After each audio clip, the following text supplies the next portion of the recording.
सोच सकते हैं कि कोई इंसान अपने स्वार्थ के लिए कितनी हद तक गिर सकता है, कैसी कैसी घटनाओं को अंजाम दे सकता है, दूसरों को छोड़िए अपनों के साथ ही कितना भयानक कांड कर सकता है। आज की कहानी ऐसे ही एक घटना के बारे में है, जब एक 6 साल की बच्ची ने ऐसी बात बोल दी जिससे उस इलाके में रहने वाले लोगों के बीच दहशत फैल गई। नमस्कार दोस्तों, तो क्या हाल चाल है आपके। आज हम बात कर रहे हैं शाहिदा शेख केस के बारे में। ये कहानी शुरू होती है महाराष्ट्र के मुंबई शहर से। मुंबई के दहिसर ईस्ट इलाके में एक सब लोकेलिटी है रावलपाड़ा। यहाँ पर एक कपल रहता था, रईस शेख और इनकी पत्नी शाहिदा शेख। 2021 में इनकी शादी को लगभग 9 साल बीत चुके थे। इनकी 6 साल की एक बेटी और 2 ढाई साल का एक बेटा था। 4 लोगों का एक छोटा सा एक परिवार था, मिडिल क्लास फैमिली थी।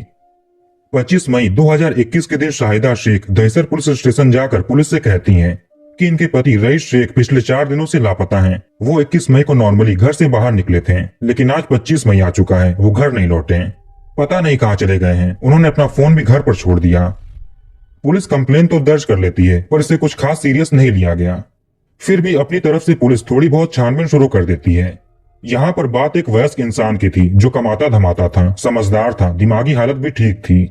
बिना किसी वजह के वो कहीं जाएगा नहीं, और क्यों जाएगा। आसपास रहने वाले पड़ोसियों से बात किया जाता है, घर के लोगों से भी पूछते हैं इस बारे में। चूंकि केस कुछ सीरियस नहीं था, इसलिए पुलिस को लगा कि रईस कहीं गया होगा, आ जाएगा, चिंता की कोई बात नहीं है। शुरुआती पूछताछ में तो ऐसा ही लग रहा था, बाकी लोग भी यही सोच रहे थे। फिर भी वो आदमी ऐसा क्यों कर रहा है, घर से क्यों चला गया, और वो भी बिना बताए। इन सभी चीजों से परिवार की टेंशन बढ़ रही थी, मन में बुरे बुरे ख्याल आ रहे थे। वैसे यहाँ मुंबई के दहिसर में रईस अपनी पत्नी और 2 बच्चों के साथ रहते थे। इनका बाकी परिवार जैसे माता पिता, भाई और बाकी रिश्तेदार और दोस्त वगैरह उत्तर प्रदेश के गोंडा जिले में रहते थे। रईस शेख भी पहले गोंडा में ही रहता था। इसकी शुरुआती पढ़ाई लिखाई भी यहीं पर हुई थी। अपनी पढ़ाई लिखाई पूरी करने के बाद रईस गोंडा जिले में ही एक छोटी मोटी नौकरी करने लगा। जब रईस 21 या 22 साल का हुआ तो घर वालों ने सोचा कि इसकी शादी करा देनी चाहिए। रिश्तेदारों की नजर में एक लड़की थी, नाम था शाहिदा। लड़का लड़की के घर वाले मिलते हैं, बात करते हैं, बात आगे बढ़ती है। फिर 2012 में रईस और शाहिदा का दोनों की मर्जी से निकाह हो जाता है। ये पूरी तरह अरेंज मैरिज थी। दोनों परिवार बहुत खुश थे। एक ने अपनी बेटी अच्छे घर में दे दी और दूसरे को अच्छी बहू मिल गई। पत्नी घर पर रहती थी और पति बाहर काम करते थे। समय के साथ इनके घर में खुशियां आती हैं। एक बेटी जन्म लेती है। ये 2014-15 के आसपास की बात थी। बेटी के जन्म के 4 साल के बाद इनका एक बेटा भी हुआ। रईस का परिवार अब पूरा हो चुका था, 2 नए मेंबर आ चुके थे। जाहिर सी बात है कि अब घर में खर्च भी थोड़े बढ़ेंगे। आगे बच्चों को पढ़ाना लिखाना भी है, अच्छा भविष्य भी बनाना है। पर रईस अपने घर के आसपास छोटा मोटा काम करता था। कमाई भी ठीक थी ही, लेकिन भविष्य में शायद ये कम पड़ सकती थी। रईस ने सोचा कि इसको कहीं बाहर चलना चाहिए, अच्छी आय वाला काम ढूंढना चाहिए। इसके बाद ये अपने जानने वालों से, दोस्तों से जॉब के बारे में बात करता है।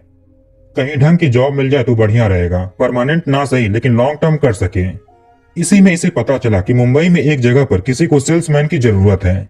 अगर ये चाहे तो वहां जाकर देख सकता है।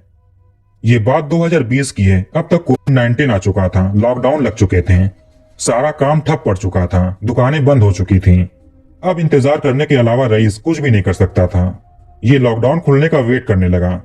2021 में थोड़ी ट्रेवलिंग शुरू हुई। फिर रईस किसी जानने वाले के कहने पर जॉब की तलाश में गोंडा से मुंबई आ गया। मुंबई के दहिसर इलाके में रेलवे स्टेशन के पास एक कपड़े की दुकान थी। रईस यहीं पर सेल्समैन की नौकरी करने लगा। इसकी सैलरी भी काफी अच्छी थी। ये यहाँ पर अपना पूरा परिवार, बीवी बच्चे छोड़ कर आया था। सोचा कि ये यहाँ पर अच्छे से सेटल हो जाए, फिर ये अपने पूरे परिवार को यहाँ बुला लेगा। इन्हें साथ लाकर परेशानी नहीं देनी। कुछ ही महीनों में रईस अपना काम सीख गया और अच्छा खासा कमाने लगा। इसने यहीं दहिसर के रावलपाड़ा में एक किराए का घर ले लिया। ये छोटा सा मकान था, करकट लगा हुआ। रईस यहाँ पर अकेले रहने लगा, खुद खाना वगैरह बनाने लगा। थोड़ी दिक्कत तो थी, पर क्या कर सकते हैं। इसके 1 या 2 महीने में ये अच्छे से यहाँ पर जम गया। फिर इसने अपनी बीवी और दोनों बच्चों को भी मुंबई बुला लिया। रईस के माता पिता, भाई वगैरह गोंडा में ही थे। यहाँ मुंबई शहर में रईस अपनी बीवी और दोनों बच्चों के साथ रहने लगा। सब कुछ सही था। रईस अच्छा खासा कमा रहा था, अच्छा घर मिल गया। रोज सुबह रईस शेख 10 से 11 बजे कपड़े की दुकान पर जाते थे और रात को घर लौट आते थे।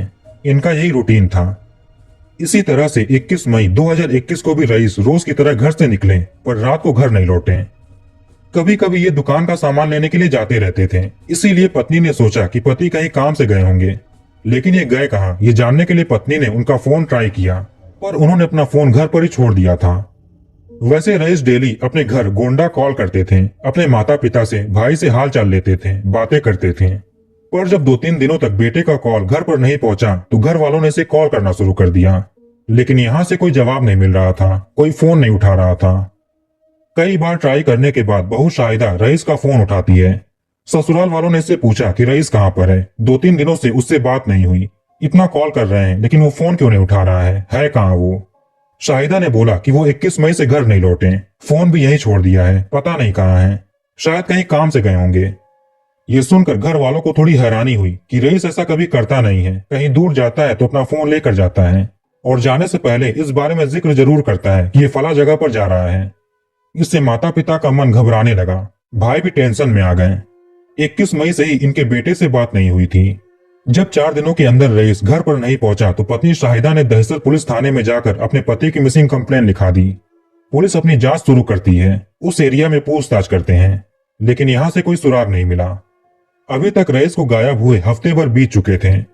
रईस के माता पिता ने अपने छोटे बेटे यानी रईस के छोटे भाई अनीस को मुंबई भेज दिया कि जाओ वहां पर देखो हो क्या रहा है, भाई कहां पर है उसका पता लगाओ।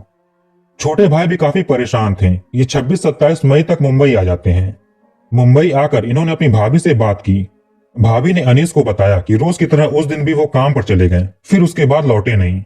जब अनीस अपने बड़े भाई के घर पर आए तो इन्होंने देखा कि इनकी भतीजी थोड़ी गुमसुम सी हो गई है, उदास है, कम बातें कर रही है। पहले ऐसा नहीं था, जब ये अपने चाचू को देखती थी तो बहुत खुश हो जाती थी, क्योंकि यही इसे घुमाने के लिए ले जाते थे, अच्छी अच्छी चीजें, टॉफी वगैरह खिलाते थे, चॉकलेट दिलाते थे।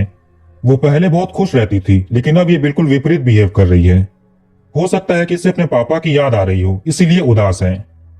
चूंकि रईस अपने भाई अनीस से अक्सर बात करते रहते थे, इसलिए अनीस को रईस के बारे में काफी जानकारी भी थी, जैसे कि ये कहाँ पर रहते हैं, कहाँ पर काम करते हैं, कहाँ कहाँ घूमने के लिए जाते हैं, यहाँ पर कौन कौन से रिश्तेदार हैं, दोस्त हैं, किनसे अच्छी बनती है, किनसे नहीं बनती।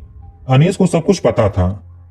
इन्हीं सब में अनीस ने सोचा कि उस दिन भी भाई काम के लिए ही गए होंगे, इसीलिए अब ये सीधे उस कपड़े की दुकान पर जाते हैं, वहां के ओनर से बात करते हैं।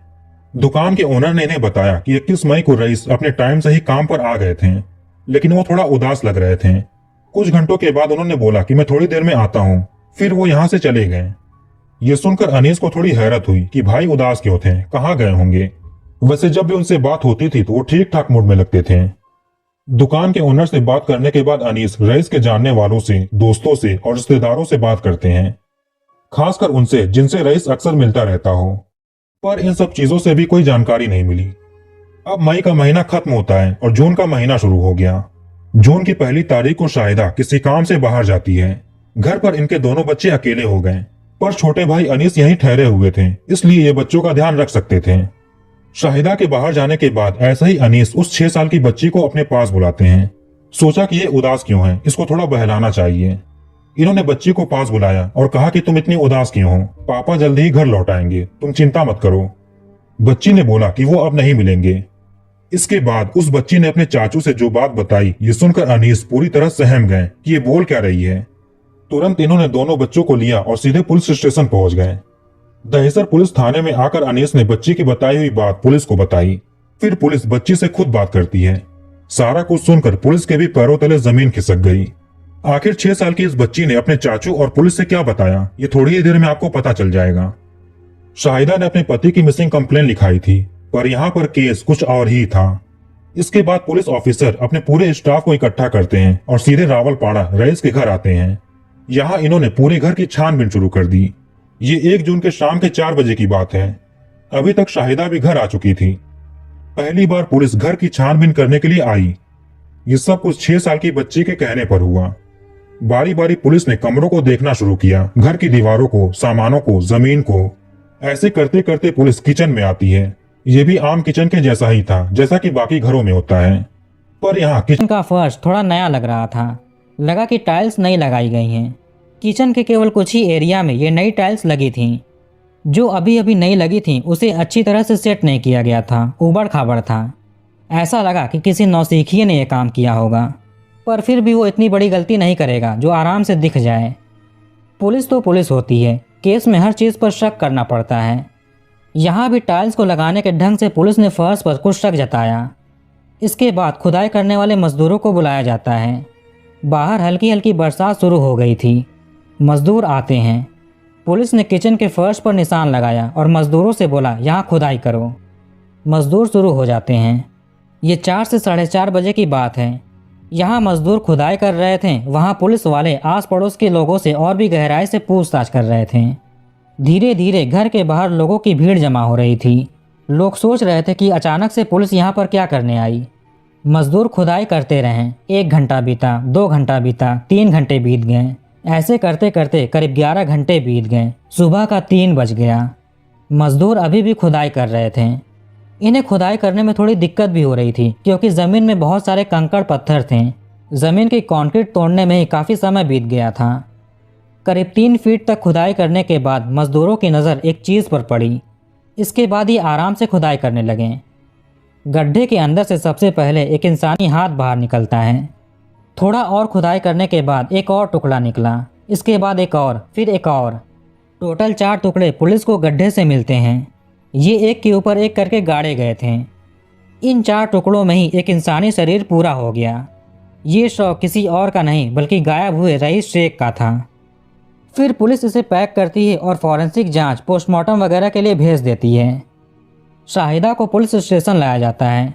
उसको नहीं पता था कि ये शव यहाँ पर कैसे आया, ये सब हो क्या रहा है। आस पड़ोस के लोगों से जब अच्छे से पूछताछ हुई तो पता चला कि शाहिदा के घर पर एक लड़के का बार बार आना जाना था। लड़के का नाम था अनिकेत उर्फ अमित मिश्रा। पुलिस इसे भी एक जगह से उठा लेती है। इसका घर रईस के मोहल्ले में ही था। दोनों पड़ोसी थे। पुलिस इन दोनों से थोड़ी सख्ती दिखाकर पूछताछ करती है। इनके साथ ऐसा सुलूक करने की वजह थी बच्ची का बयान। 1 जून की सुबह में जब चाचू ने बेटी को समझाने की कोशिश की कि तुम्हारे पापा जल्द ही घर पर आ जाएंगे, फिर बच्ची ने चाचू से बोला कि मम्मी और एक अंकल ने मिलकर पापा को मार दिया है। वो चाकू से उन्हें काट रहे थे। मैंने उन्हें देखा। फिर मम्मी ने मुझे अपने पास बुलाया और कहा, अगर तुमने किसी को कुछ बताया तो तुम्हें ड्रम में डुबो दूंगी। इसके बाद तुम्हारा भी यही हाल होगा जैसा तुम्हारे पापा का हो रहा है, और तुम्हारा भाई भी नहीं बचेगा। पुलिस ने ये बात अमित और शाहिदा को बताई। पहले तो दोनों इधर उधर की बातें कर रहे थे। जब पुलिस ने इनको इनकी सच्चाई बताई तो शाहिदा टूट जाती है और इसने कबूल कर लिया कि वो बच्ची सही बोल रही है। ये किस्सा तब से शुरू हुआ जब शाहिदा अपने बच्चों को लेकर मुंबई आई थी। यहीं घर के पड़ोस में अमित रहता था। इसकी शादी नहीं हुई थी। ये कुछ मांगने के लिए शाहिदा के घर पर आया। यहीं से दोनों में बातचीत शुरू हो जाती है। जब घर पर कुछ सामान घटता तो शाहिदा इसको ही बुलाकर मंगा लेती थी क्योंकि इसके पति रईस ड्यूटी पर होते थे, वो नहीं आ सकते थे। जब बुलाने में इसको दिक्कत होने लगी तो इसने इसका फ़ोन नंबर ले लिया। ऐसे ही ये सिलसिला शुरू हो जाता है। यहाँ दोनों की दोस्ती हो गई। आगे 9 साल की शादीशुदा औरत 2 बच्चों की मां को एक 24-25 साल के सिक्योरिटी गार्ड लड़के से प्यार हो जाता है। ये अमित मिश्रा रईस शेख को भी जानता था। इनकी भी जान पहचान थी। जब शाहिदा यहाँ पर नहीं आई थी तब से ही ये जानते थे। अमित और शाहिदा दोनों को ही पता था कि रईस दुकान पर कितने बजे जाते हैं और कितने बजे आते हैं। दोनों बच्चे भी बाहर खेलने के लिए चले जाते थे। शाहिदा घर पर अकेली पड़ जाती थी। फिर अमित इसके घर पर काम के बहाने आने लगा, शाहिदा से मिलने लगा। यहाँ मोहल्ले में आसपास काफ़ी लोग रहते थे। जान पहचान भी बनी चुकी थी। इन पड़ोसियों ने देखा कि जब वो औरत घर पर अकेली होती है तभी ये लड़का घर पर जाता है। इससे इन्हें थोड़ा अजीब लगा। एक दिन ये लोग रईस को सारी चीज़ें बताते हैं। रईस ने भी ऐसी चीज़ें घर पर महसूस की थी जैसे कोई घर पर आया हो। इन्होंने अपनी पत्नी शाहिदा से इस बारे में बात की पर उसने ऐसा कुछ होने से मना कर दिया। इसके कुछ दिनों के बाद वापस से पड़ोसियों ने रईस को बताया कि तुम्हारी गैर मौजूदगी में वो अमित तुम्हारे घर पर आता है। ये एक बार का नहीं बल्कि रोज़ का है। इस बार रईस शाहिदा से थोड़ी सख्ती दिखाकर पूछते हैं। शाहिदा ने इससे माफ़ी मांग ली और कहा कि दोबारा ऐसा नहीं करेगी। बात आई गई हो गई। रईस ने अमित को भी धमकी दी कि मेरी बीवी से दूर रहो। पहले तो अमित इधर उधर देखता नहीं था, सीधे ही शाहिदा के घर पर चला आता था। इसी वजह से लोग इसे देख लेते थे। लेकिन अब ये छिप कर आने लगा। दोनों छिप कर मिलने लगे। आखिर कितने दिनों तक ऐसे ये मिलते रहेंगे? कभी न कभी रईस को पता चल ही जाएगा। हफ्ते भर में ही रईस को पता चल भी जाता है कि इनकी बीवी अब उस लड़के से छिप कर मिलने लगी है। ये वापस से अपनी पत्नी को समझाते हैं कि ऐसा मत करो, हमारे 2 बच्चे हैं, 9 साल की शादी है, पूरा परिवार बिखर जाएगा। शाहिदा फिर से माफ़ी मांगती है और कहती है कि दोबारा ऐसा नहीं होगा। रोज़ रोज़ के झमेलों से ये भी परेशान होने लगी कि हम ऐसे छिप कर मिलते हैं, कब तक ऐसे चलता रहेगा, हमें शादी कर लेनी चाहिए। ये चाहती तो अपने पति से सीधे बात कर सकती थी कि तुम्हारे साथ अब नहीं रहना, मुझे डाइवोर्स चाहिए, बच्चों की कस्टडी भी तुम ही ले लो और मुझे अपनी मर्जी से जीने दो। रईस डाइवोर्स के लिए मान जाता क्योंकि बात काफ़ी आगे बढ़ चुकी थी, पर शाहिदा ऐसा कुछ बात करती ही नहीं है। इसने सीधे सीधे अपने पति को रास्ते से हटाने का प्लान बनाना शुरू कर दिया। अमित भी इसमें शामिल था। वैसे इनके बीच केवल 3 ही महीने का प्यार था, पर शाहिदा ने अपने 9 साल के शादी को तोड़ने का फैसला कर लिया। रईस के गायब होने से 3-4 दिन पहले शाहिदा ने रईस के खाने में नींद की गोलियां मिला दी ताकि ये और इसका बॉयफ्रेंड मिलकर पति का कत्ल कर दें। पर परिस्थिति कुछ ऐसी हो गई कि प्लान फेल हो गया। अब शाहिदा दूसरा प्लान बनाती है। इस बार कोई कसर नहीं छोड़ना था, कैसे भी करके पति को ठिकाने लगाना ही है। इसने कत्ल करने से लेकर 100 ठिकाने लगाने तक सब कुछ सोच लिया। वैसे इस इलाके में रातों दिन काफ़ी चहल पहल होती है। ये 100 को घर से बाहर नहीं ले जा सकते थे, कोई ना कोई पूछ ही लेगा या किसी को शक भी हो सकता है। शाहिदा ने अपने पति से कुछ पैसे मांगे, रईस ने पैसे दे दिए। इसके बाद ये कुछ बोरे बालू, सीमेंट, कुछ टाइल्स वगैरह मंगाती है। जब शाम को पति घर आए तो पूछा कि ये सब क्या लेकर आई हो। शाहिदा ने जवाब दिया कि किचन का फर्श सही नहीं है, उसकी मरम्मत करानी है। पति ने बोला ठीक है, जैसा चाहो। वैसे पति के दिमाग में ये बात बैठ चुकी थी कि पत्नी का पड़ोस के लड़के से एक्स्ट्रा मैरिटल अफेयर है। ये थोड़े उदास से रहने लगे। रोज़ की तरह 21 मई को भी रईस अपने ड्यूटी पर जाते हैं। शाहिदा जानती थी कि अब पति सीधे रात को ही आएंगे, इसलिए इसने अपने आशिक अमित मिश्रा को घर पर बुला लिया। उधर पति का मन कचोट रहा था, घबराहट हो रही थी। इन्होंने अपने दुकान के मालिक से बोला कि ये अभी आ रहे हैं, इनको कुछ काम है। इसके बाद रईस सीधे अपने घर पर जाते हैं। इन्होंने घर का दरवाज़ा खटखटाया, फिर कई बार खटखटाया। थोड़ी देर बाद शाहिदा दरवाज़ा खोलती है। रईस सीधे घर के अंदर आ गए। बेडरूम में इन्होंने वो परिस्थिति देखी जो नहीं देखनी चाहिए थी। रईस ने संदिग्ध हालत में अपनी बीवी शाहिदा और अमित को पकड़ लिया, रंगे हाथों पकड़ा। अब यहाँ रईस अमित से झगड़ा करने लगते हैं, हाथापाई होती है। इसी में शाहिदा चाकू लेकर आई और पीछे से ही पति पर हमला कर दिया। उस समय दोनों बच्चे पड़ोस में खेलने के लिए गए थे। यहाँ का घमासान युद्ध एक ही पल में समाप्त हो जाता है क्योंकि वो चाकू गले पर चलाया गया। 100 को घर से बाहर नहीं ले जा सकते थे। 100 को ठिकाने लगाने की तरकीब भी इन्होंने सोच ली थी, इसीलिए वो सारे फर्श के सामान मंगाए गए। इन्होंने सोचा कि किचन में गड्ढा खोदकर यहीं पर रईस को दफन कर देंगे, किसी को पता ही नहीं चलेगा।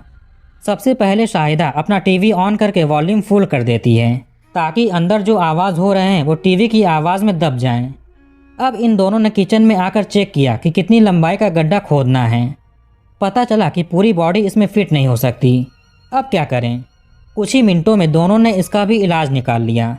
इन्होंने सारे सामान के इंतज़ाम पहले ही कर लिए थे। उधर अमित किचन में गड्ढा खोदने लगा, इधर शाहिदा अपने पति के टुकड़े करने लगी। जब रईस घर पर आया तो यहाँ का माहौल ऐसा हो गया था कि शाहिदा दरवाज़ा केवल भिड़काकर चाकू लेने के लिए चली गई थी। दरवाज़ा लॉक नहीं था। थोड़ी ही देर में रईस की बेटी अपने भाई को लेकर आती है। इसने अपने सामने ही पिता के टुकड़े होते हुए देख लिए और ये टुकड़े इसकी मम्मी कर रही थी। शाहिदा ने देखा कि इनके बच्चे यहाँ कैसे आ गए। फिर इसने अपनी बेटी को धमकी दी कि अगर तुमने किसी को कुछ बताया तो ड्रम में डुबोकर मार डालूंगी, फिर तुम्हारा भी यही हश्र होगा। इसके बाद इसने दोनों बच्चों को एक कमरे में बंद कर दिया। इधर करीब 3.5 घंटों में 3 फीट का गड्ढा खोदा गया और एक के ऊपर एक रईस के टुकड़ों को रख कर दफन कर दिया गया। ऊपर से अमित ने टाइल्स लगा दी। इन दोनों ने ज़मीन की डिज़ाइन और लेवल देखा नहीं, जैसे तैसे सब कुछ सील कर दिया। इसके बाद सारी साफ सफाई हुई। अमित अपने घर चला गया। शाहिदा ने अभी अभी जिस जगह पर अपने पति को दफन किया उसी ज़मीन पर खड़े होकर खाना बनाने लगी। फिर ये बच्चों को खिलाती है, खुद खाती है और सो जाती है। इसके 2-3 दिन बाद रईस के माता पिता यहाँ पर कॉल करते हैं। शाहिदा ने इनसे बोला कि रईस कहीं गए हैं, फ़ोन घर पर ही छोड़ दिया। 25 मई को शाहिदा खुद पुलिस में कंप्लेंट करने के लिए जाती है। 27 मई तक रईस के भाई अनीस मुंबई आते हैं। 1 जून को मौका देकर बच्ची ने अपने चाचू से वो बात बताई जो इसने अपनी आंखों के सामने देखा था। 2 जून तक शाहिदा और अमित अरेस्ट हो जाते हैं। 3 जून तक पुलिस ने प्रेस कॉन्फ्रेंस बुलाकर इनके सामने पूरा केस खोल दिया। पूरी वारदात मीडिया को बता दी। केस तो सुलझ गया, अब बचा है दोनों कातिलों को सजा दिलाना। रईस के दोनों बच्चे अपने दादा दादी के घर पर हैं। बेटी समझदार थी, शायद वो जिंदगी भर अपने सामने का दृश्य भूलेगी नहीं। तो कहानी को यहीं पर ख़त्म करते हैं और कमेंट करके बताइए कि वीडियो आपको कैसा लगा।